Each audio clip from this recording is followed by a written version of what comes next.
Hi guys, good morning. So ayun guys, nagpe-prepare ako para mamalingki na naman ulit ako.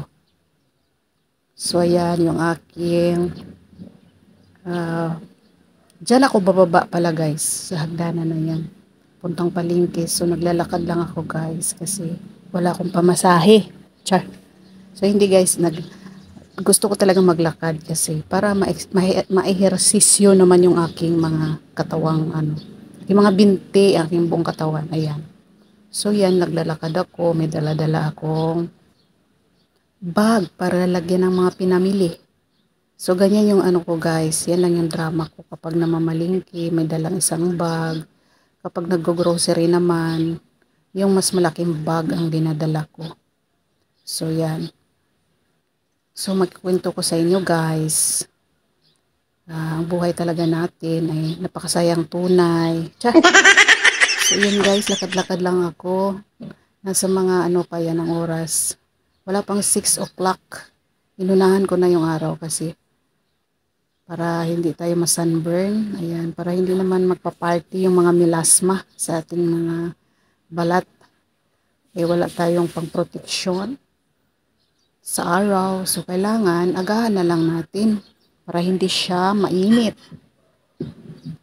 So, lakad-lakad lang. Nag-iisip ako kung anong uulamin namin ngayon. Ano ba yung sa ulamin namin ngayon? Anong bibilhin ko? So, yan, lakad-lakad. Yan yung mga dinadaanan kong mga kalye mula sa aming tinitirhan. So, ayan guys, galing na ako nagpalingki. Yan, nakita yung yung stem ng kangkong. So, yan, lakad-lakad. Malapit na ako sa amin. Yan, mamaya naman guys is magluluto. Pagdating ko sa bahay, mag-aalmusal, tapos magluluto. Hindi pa pala maglilinis-linis kasi maaga pa naman. Yun lang yung aking routine. Daily routine. Hindi naman ako araw-araw na mamalingki. Minsan alternate. Minsan pag sinipag ako, araw-araw, ganyan. Kasi bumibili kami ng pang-almusal. Masarap kasi doon sa doon sa may palengke guys. May food court doon. Tapos may mga paninda silang pang-almusal.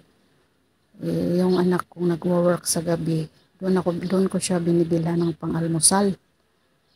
So, need talaga na lalabas ako tuwing umaga. Kaya, yun lang guys. Update lang. Bye!